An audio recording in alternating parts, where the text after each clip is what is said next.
Hi everyone, and welcome back to It's Not Rocket Science, 5 Questions Over Coffee. I'm sitting here with Denise Matthews, who's a brilliant career coach, got a great program. We're going to have a really fascinating discussion, I think, about career change and how she helps people through that difficult phase. Really topical at the moment because, of course, a lot of people following the pandemic have been rethinking what they're doing, and the jobs market is really hot. So I think we're going to have a really fascinating discussion. Hi, Denise. Welcome to Hi. It's Not Rocket Science. Thanks for inviting me, Stuart. No problem at all. So what's the biggest challenge your ideal client has when you first meet with them? I think for a lot of people, they come from a couple of different camps, really, all wanting the same thing, but they come from 2 different areas. So topically at the moment, because of what's happened over the last 18 months or so, some people are finding themselves out of work unexpectedly. It was never part of the plan. You know, in January last year, they were in a career with a long-term potential. You know, there might have been an airline pilot or something like that, or an airline pilot in training, and suddenly the bottom's fallen out of their world, and they don't know what to do, and they're in a really difficult position.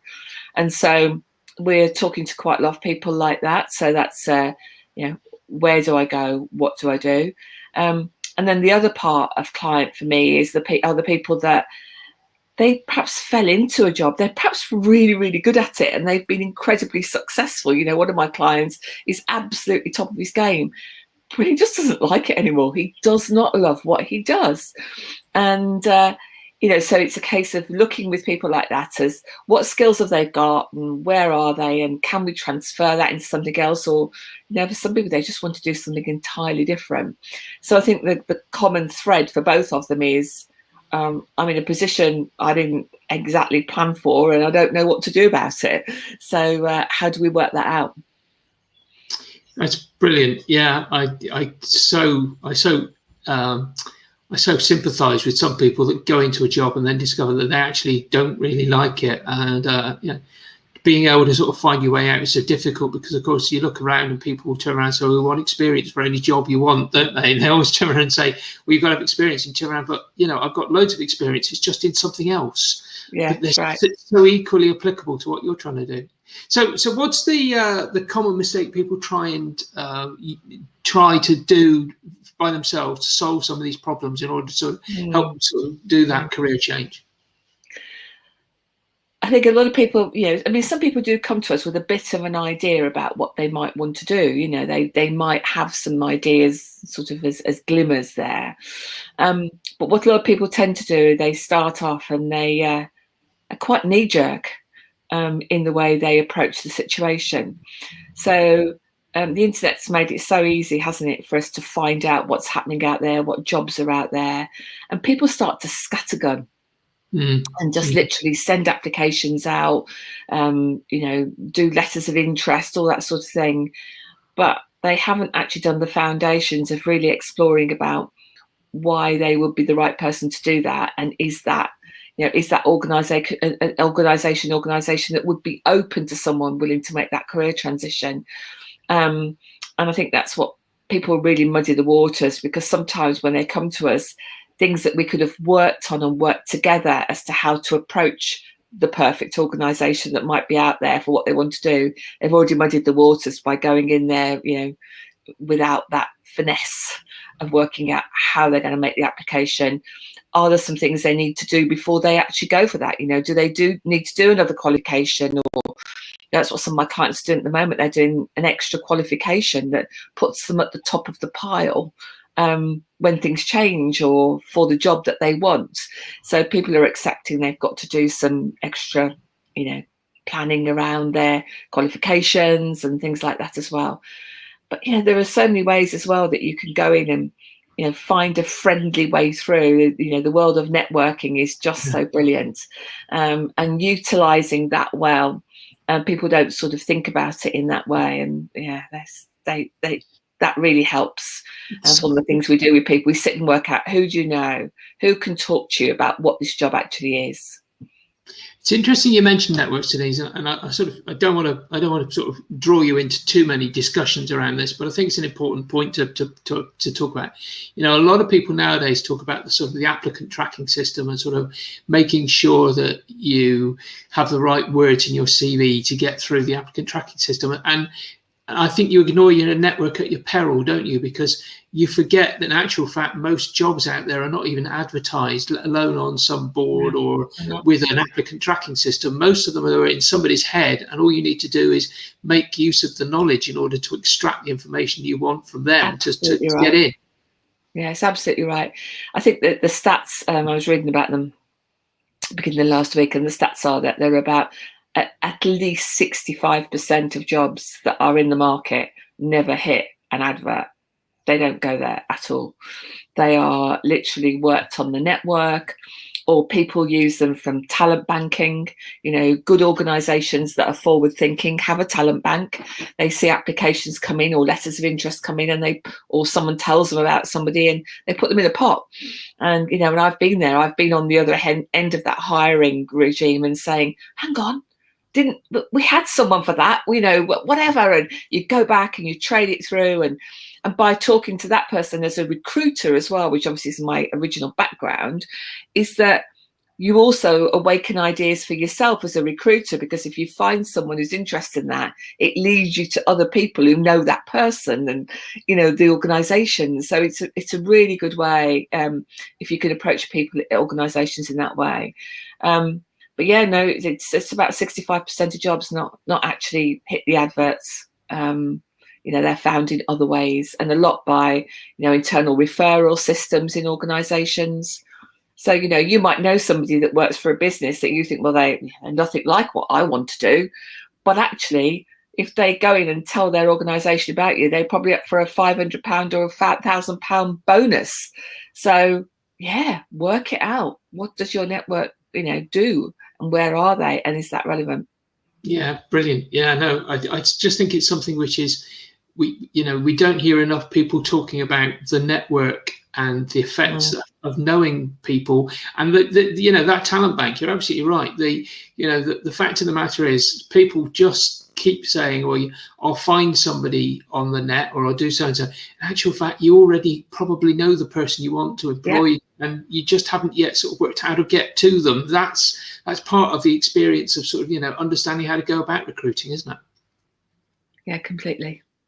So what's the valuable free resource? And I suspect it's got something to do with what's going on at the scroll at the bottom of the screen. What's that valuable free resource that you'd like to point out to the audience that will help them to understand their career change and how you help them understand some of these challenges?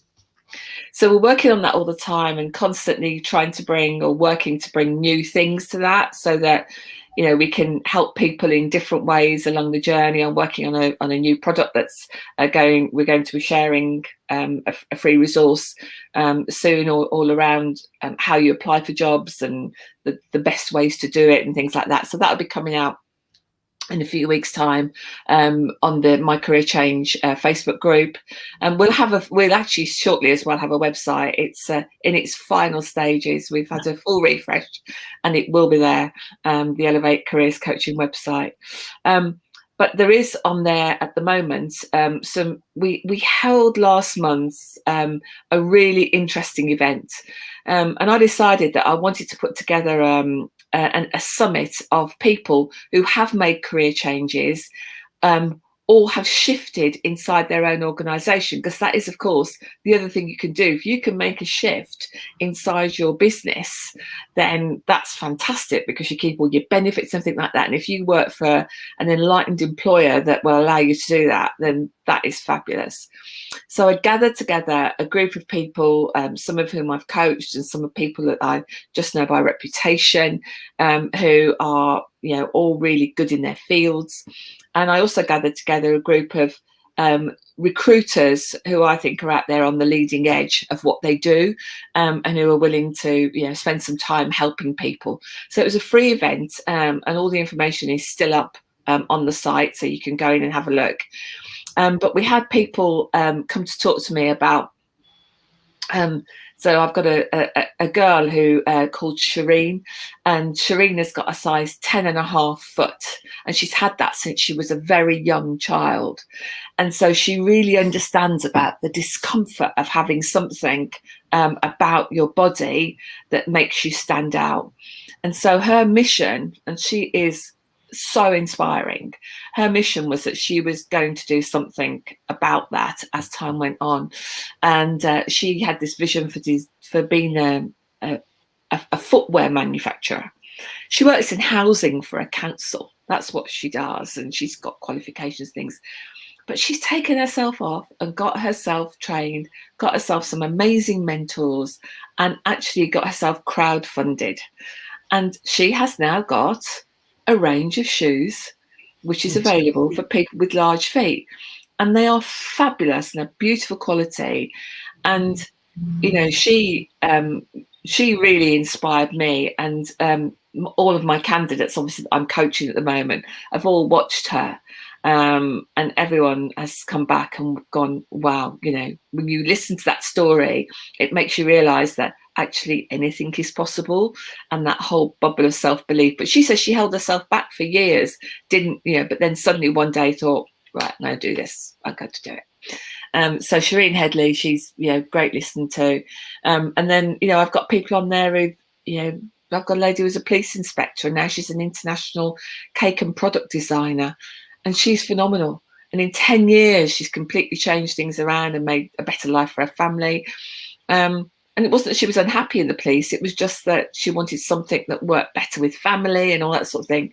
And her story, you know, Dawn Butler, she, again, incredible. But they're all really good stories.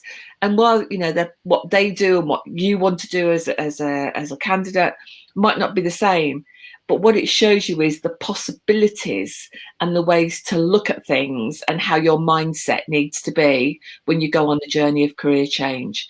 So it's a great free resource. And we've also got, you know, we've got a recruiter on there talking about what happens when the applications come in. And we've got the in-house recruiters from Lad Bible, who talk about what they look for, because they don't recruit by CVs, they recruit by LinkedIn profiles. They don't look at a CV, they're not bothered. World Remit, they like the CV, but they just like it from a factual point of view. They don't want any big statements on it. They just want to look at the facts, because they recruit to values as well as skills.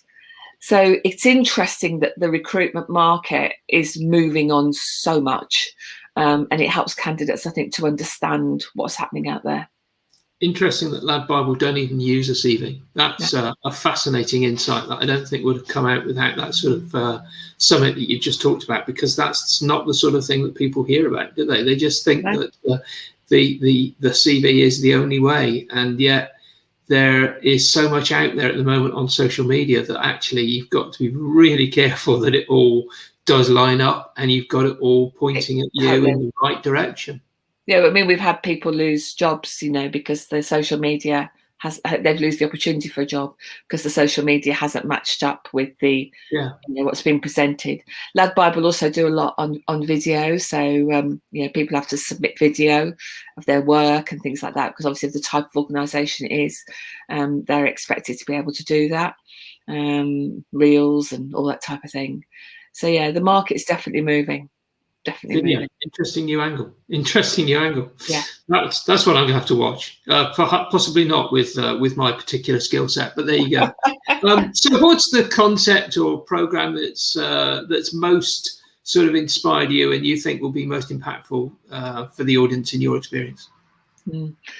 So I'm a licensed career coach, and I use a program that's been around probably for about 15, 16 years. So it's really well validated. And it's got 3 stages to it.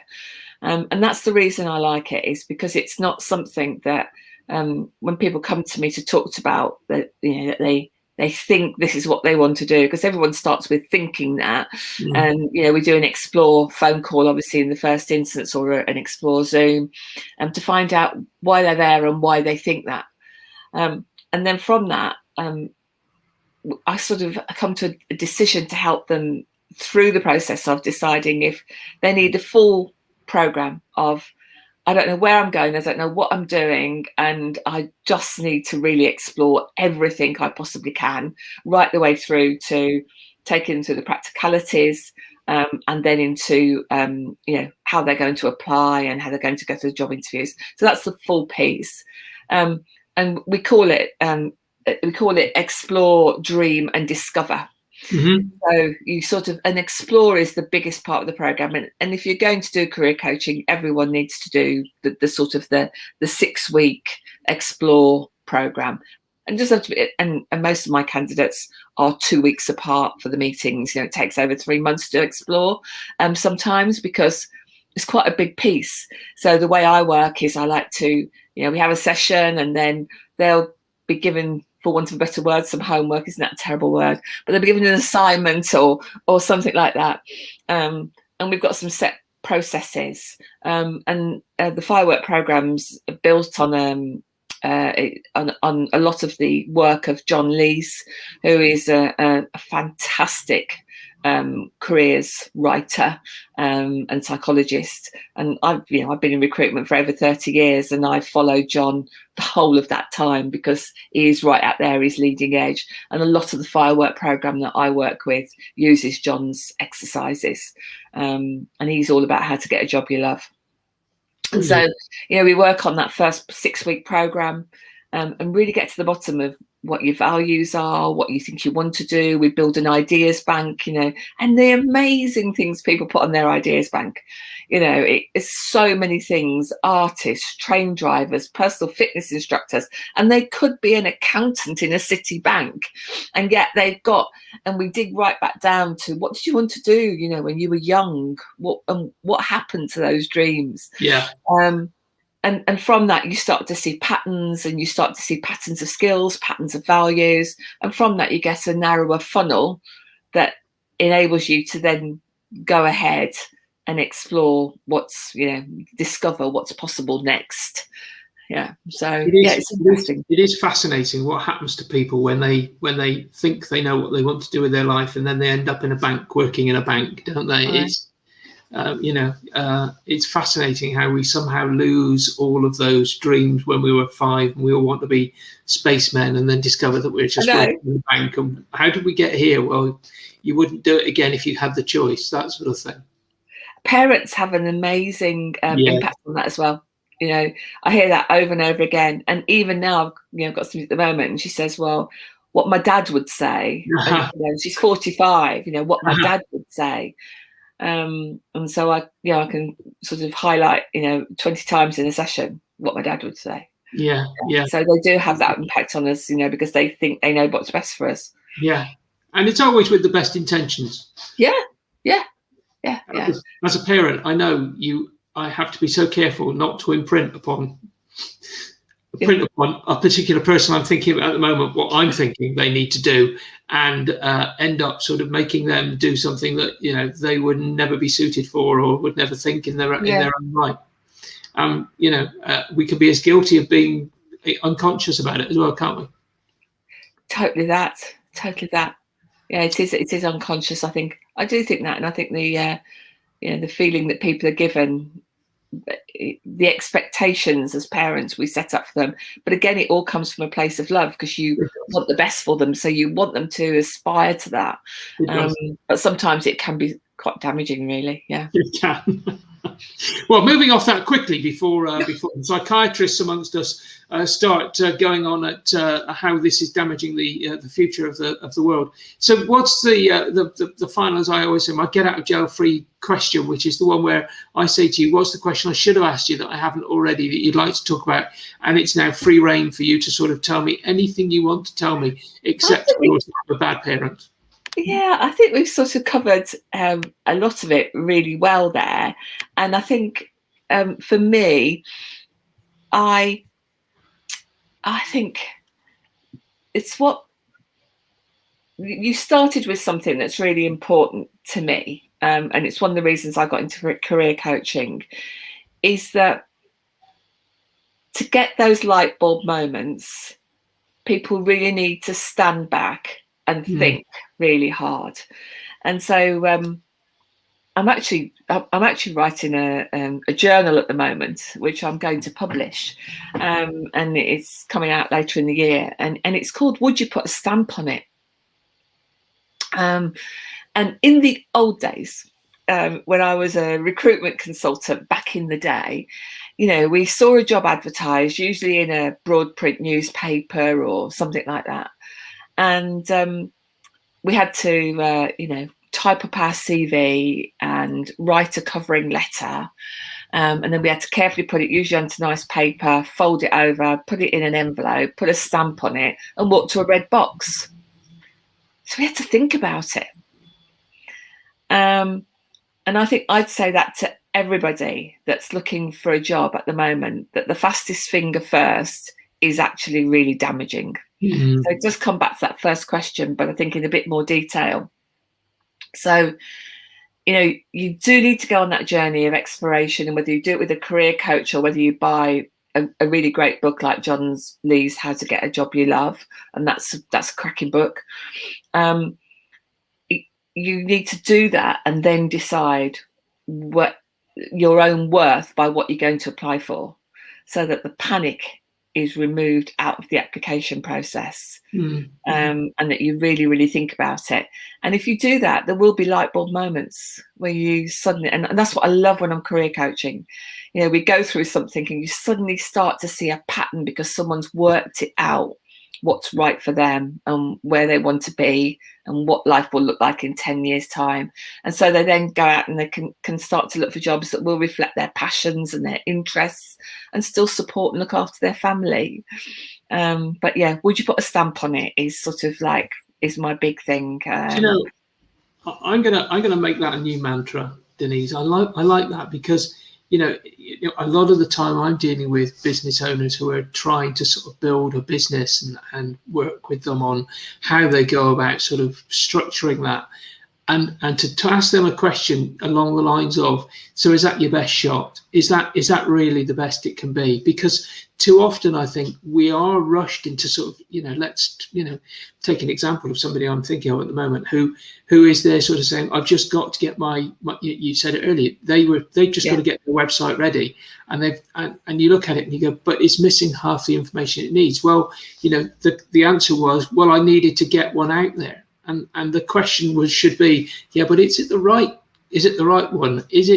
Would you put a stamp on it? Would you turn around and say it was worth all the effort and it was ready to be released? So, you know, sometimes we do rush to sort of get our message out, and it's not as well thought through as it could be. And I'm not suggesting for 1 minute that, you know, too many people are doing this, but it sort of strikes me that, you know, using that metaphor, would you put a stamp on it, is a really great way of bringing people back and going, okay, maybe I should just rethink this for another day because it's not quite got there yet. Sometimes that's all it is. And, you know, Russell from the Talent Hub, who was part of my summit, he was the expert recruiter on the summit. And he's got a very well established both a headhunting executive agency as well as a sort of more generalist business with all levels of jobs. But he was telling me that the frustration as recruiters of, you know, that about 75% of applications bear no resemblance to the requirements for what was asked for in the advert, because it was fastest finger first. And even higher than that, the amount of people that when you ring up and say, you know, right, I'm giving you a call about the job, they don't remember, they don't know any details. All they ask is, what's the salary? You know? And so, yeah, it's about that, knowledgeable, thoughtful planning. And that helps the recruiter and as well as yourself, and then it gets you in a better place with the recruiter as well. You know, you need recruiters to be your friends. It's part of the process. You know, we're quite useful, so you do need your recruiter to be someone who really understands you and values the fact that you think about your career and what's right for you. Brilliant. Love it, Denise. Love that one. Gonna remember that one. Listen, guys, I'm gonna thank Denise for her time here. I am just gonna suggest that if you want to find out more about what's going on at on these video chats. If you go to this website, and there's so many letters in it, I'm going to try and remember them all. https://tca.fyi/subscribe. Just remember tca.fyi/subscribe. Go there, subscribe, and you'll get notifications of when we're doing these. We're meeting interesting people like Denise, who are going to talk about really interesting concepts. Come and join us again on another occasion. Denise, thank you so much for your time. Thank you. I really appreciated it. I know that you're going to be giving out lots of really interesting stuff on that Facebook group. So I hope people come along and find out more about what you're up to there. Thanks ever so much. I'll speak to you very soon. Bye.